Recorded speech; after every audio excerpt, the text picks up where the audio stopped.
ওম শান্তি। আজ 9 ডিসেম্বর 2024 প্রাত মুরলি। বাবা বলেছেন, মিষ্টি বাচ্চারা, বিনাশের পূর্বে সকলকে বাবার পরিচয় দিতে হবে।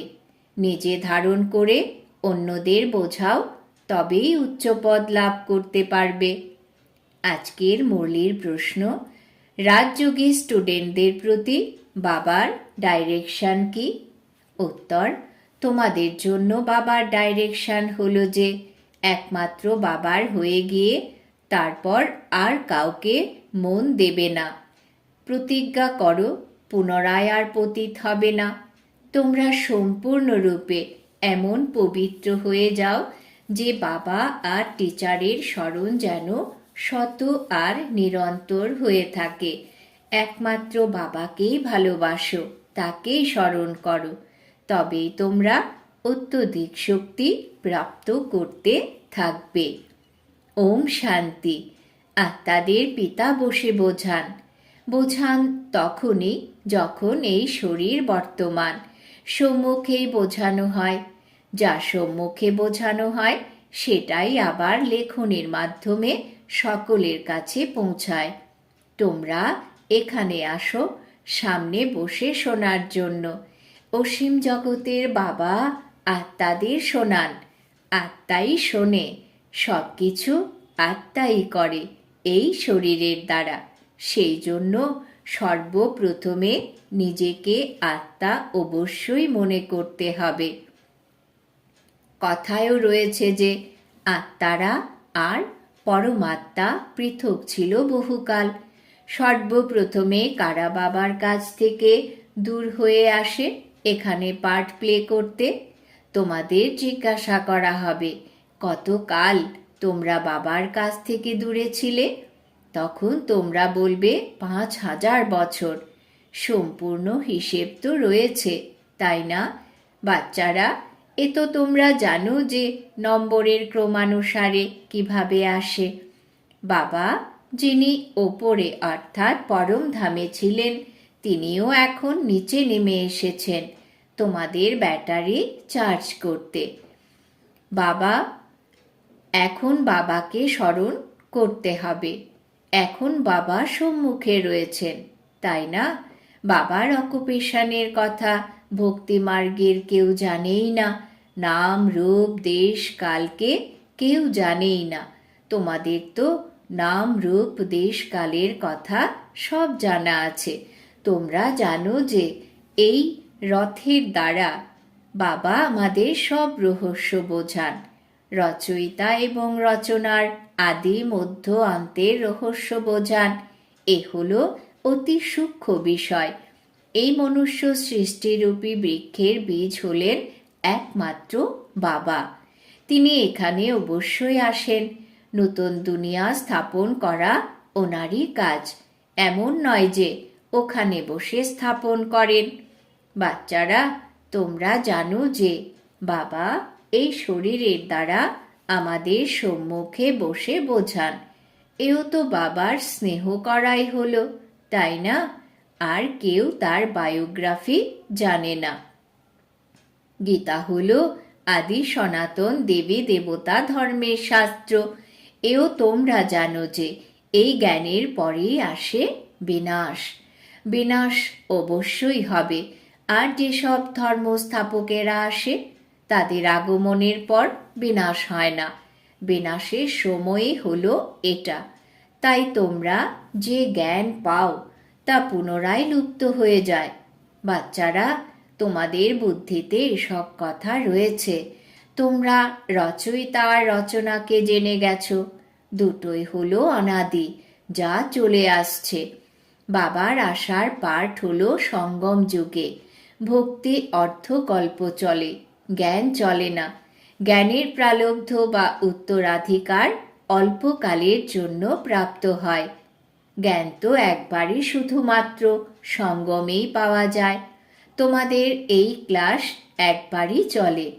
এই কথা ভালোভাবে বুঝে পুনরায় অন্যদেরকেও বোঝাতে হবে। পদ প্রাপ্তির যোগ্যতা সম্পূর্ণ নির্ভর করে সেবার উপরে। তোমরা জানো পুরুষার্থ করে এখন নতুন দুনিয়ায় যেতে হবে, ধারণা করতে হবে, আর অন্যদেরকেও বোঝাতে হবে। এর ওপরেই তোমাদের পদ নির্ভর করছে। বিনাশের পূর্বে সকলকে বাবার পরিচয় দিতে হবে, আর রচনার আদি মধ্যের অন্তের পরিচয় দিতে হবে। তোমরাও বাবাকে স্মরণ করো, যেন জন্ম জন্মান্তরের পাপ কেটে যায়। যতক্ষণ বাবা পড়াতে থাকেন ততক্ষণ তাকে স্মরণ অবশ্যই করতে হবে। পড়ান যিনি, তার সঙ্গে যোগ রাখতে হবে, তাই না? টিচার যখন পড়ান তখন ওনার সঙ্গে যোগ তো থাকে। যোগ ব্যতীত পড়বে কিভাবে? যোগ অর্থাৎ যিনি পড়ান তাকে স্মরণ করা। ইনি হলেন বাবাও, টিচারও, সদ্গুরুও। তিন রূপেই সম্পূর্ণভাবে স্মরণ করতে হবে। এই সদ্গুরুকে তোমরা একবারই পাও। জ্ঞানের দ্বারা সদ্গতি প্রাপ্ত হয়। ব্যাস, তখন থেকে গুরু প্রথা সমাপ্ত। বাবা আর টিচারের রীতি রেওয়াজ চলতে থাকে, গুরু প্রথা সমাপ্ত হয়ে যায়, সদ্গতি লাভ হয়ে গেছে, তাই না? বাস্তবিকই তোমরা নির্বাণ ধামে যাও। পুনরায় নিজেদের সময় অনুসারে নিজেদের পার্ট প্লে করতে আসবে। মুক্তি, জীবন মুক্তি দুটোই তোমরা প্রাপ্ত করো। মুক্তিও অবশ্যই পাও। অল্প সময়ের জন্য ঘরে গিয়ে থাকবে। এখানে তো শরীরের মাধ্যমে পার্ট প্লে করতে হয়। পরে সব অ্যাক্টর চলে আসবে। নাটক যখন সম্পূর্ণ হয় তখন সব অ্যাক্টররাই স্টেজে চলে আসে। এখনো সব অ্যাক্টররা স্টেজে এসে সমবেত হয়েছে। কত ভয়ানক যুদ্ধ! সত্যযুগ ইত্যাদিতে এত ভয়ানক যুদ্ধ হতো না। এখন কত অশান্তি! তাই এখন যেমন বাবার সৃষ্টিচক্রের নলেজ রয়েছে, তেমন বাচ্চাদেরও এই নলেজ রয়েছে। বীজের তো এই জ্ঞান রয়েছে যে আমাদের বৃক্ষ কিভাবে বৃদ্ধিপ্রাপ্ত হয়ে পুনরায় সমাপ্ত হয়ে যায়। এখন তোমরা বসে আছো নতুন দুনিয়ার স্যাপলিং বা আদি সনাতন দেবী দেবতা ধর্মের স্যাপলিং লাগানোর জন্য। তোমরা জানো যে এই লক্ষ্মীনারায়ণ তাদের রাজ্য কিভাবে পেয়েছে। তোমরা জানো যে আমরা এখন নতুন দুনিয়ার প্রিন্স হব। ওই দুনিয়ায় যারা থাকবে তারা সকলে নিজেদের মালিকই বলবে, তাই না? যেমন এখনো সকলে বলে যে ভারত আমাদের দেশ। তোমরা জানো যে আমরা এখন সঙ্গমে দাঁড়িয়ে রয়েছি, শিবালয়ে যাব। ব্যাস, এখনই যাব করছি। আমরা গিয়ে শিবালয়ের মালিক হব। এটাই হলো তোমাদের এইম অবজেক্ট। যথা রাজা রানী তথা প্রজা, সকলেই শিবালয়ের মালিক হয়ে যায়। এছাড়া রাজধানীতে বিভিন্ন স্ট্যাটাস অর্থাৎ পদমর্যাদা তো থাকেই। ওখানে কোনো পরামর্শদাতা থাকে না। পরামর্শদাতার প্রয়োজন তখন পড়ে যখন অপবিত্র হয়ে যায়। লক্ষ্মীনারায়ণ বা রাম সীতার পরামর্শদাতা কখনো শোনেনি। তোমরা কখনো শোনোইনি, কারণ তারা স্বয়ং শতপ্রধান পবিত্র বুদ্ধি সম্পন্ন। পুনরায় যখন পতিত হয়ে যায় তখন রাজা রানী একজন পরামর্শদাতা রাখে রায় নেওয়ার জন্য। দেখো, এখনো তো অসংখ্য পরামর্শদাতা রয়েছে। বাচ্চারা, তোমরা জানো যে এ হলো অতি মজার খেলা। খেলা সর্বদা মজারই হয়। সুখও থাকে আবার দুঃখও থাকে। বাচ্চারা, তোমরা এই অসীম জগতের খেলাকে জানো। এতে কান্নাকাটি, লড়াই ঝগড়ার কোনো কথাই নেই। গাও হয় যে যা হয়ে গেছে হয়ে গেছে। দেখো, যা পূর্ব নির্ধারিত তারই পুনরাবৃত্তি হচ্ছে।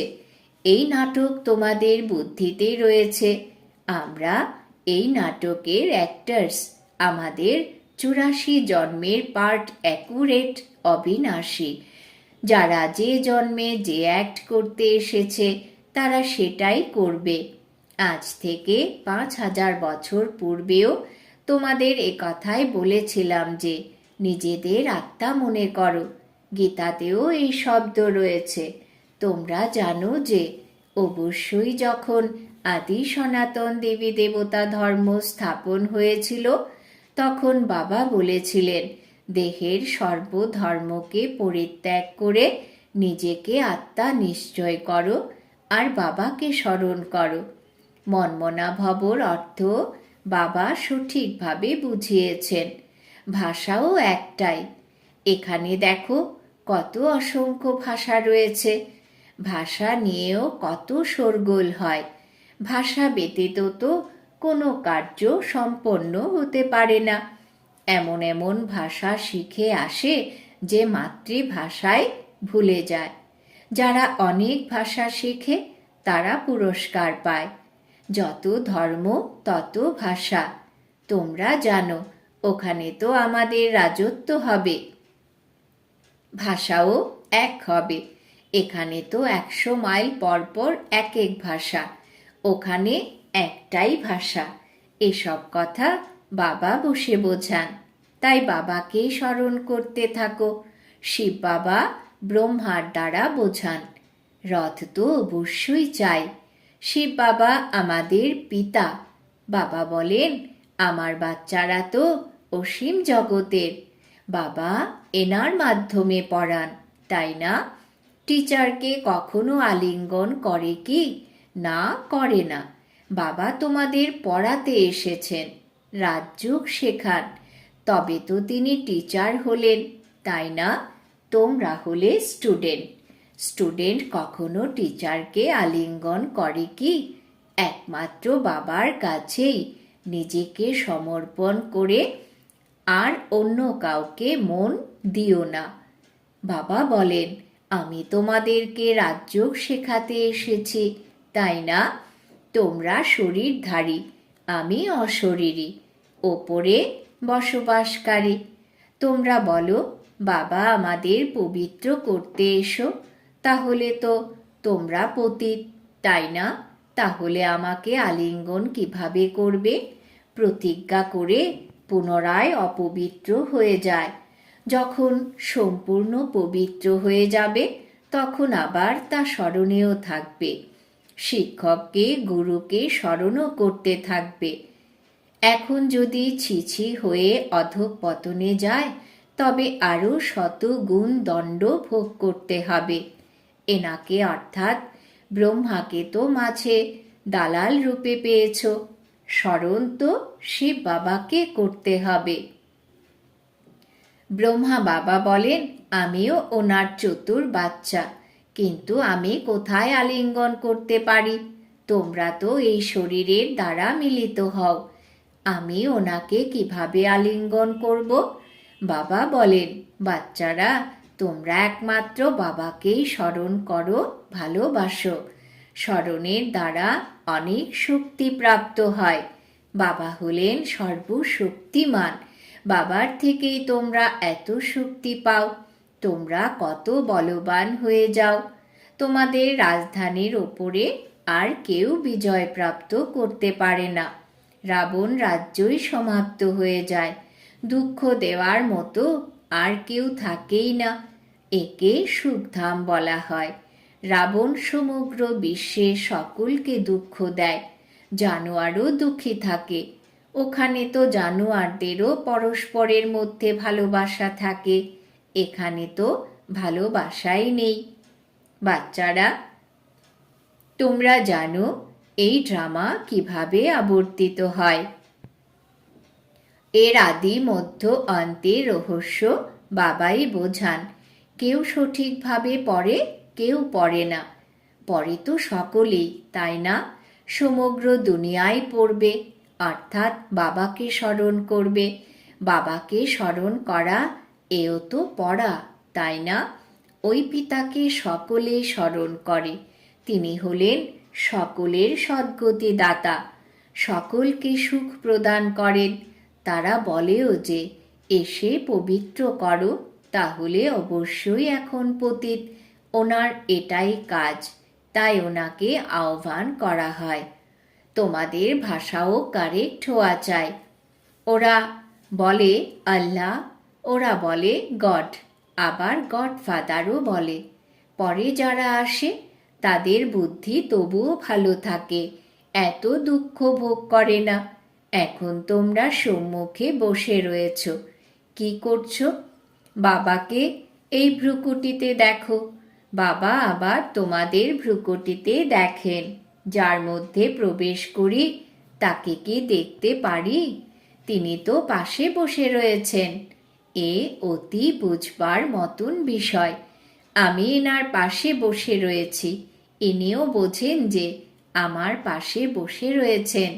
তোমরা বলবে আমরা সম্মুখে দুজনকে দেখতে পাই, বাবা আর দাদা দুই আত্মাকেই দেখো। তোমাদের মধ্যে এই জ্ঞান রয়েছে যে বাপদাদা কাকে বলে। আত্মা সম্মুখে বসে রয়েছে, ভক্তিমার্গে চোখ বন্ধ করে বসে শোনে। পড়া কি এভাবে কখনো হতে পারে? না, পারে না। টিচারকে দেখতে হবে তো, তাই না? ইনি তো বাবাও টিচারও, তাই সামনে থেকে দেখতে হয়। সম্মুখে বসে রয়েছেন আর চোখ বন্ধ, ঢুলে পড়ছে, এভাবে পড়া হয় না। স্টুডেন্ট টিচারকে অবশ্যই দেখতে থাকবে, তা না হলে টিচার বলবে এ তো ঢুলতেই থাকে, এ যেন কেউ ভাং খেয়ে এসেছে। তোমাদের বুদ্ধিতে রয়েছে যে বাবা এই শরীরে রয়েছেন, আমি বাবাকে দেখি। বাবা বোঝান যে এ কোনো সাধারণ ক্লাস নয় যেখানে কেউ চোখ বন্ধ করে বসবে। স্কুলে কখনো কেউ চোখ বন্ধ করে বসে কি? আর কোনো সৎসঙ্গকে স্কুল বলা হয় না।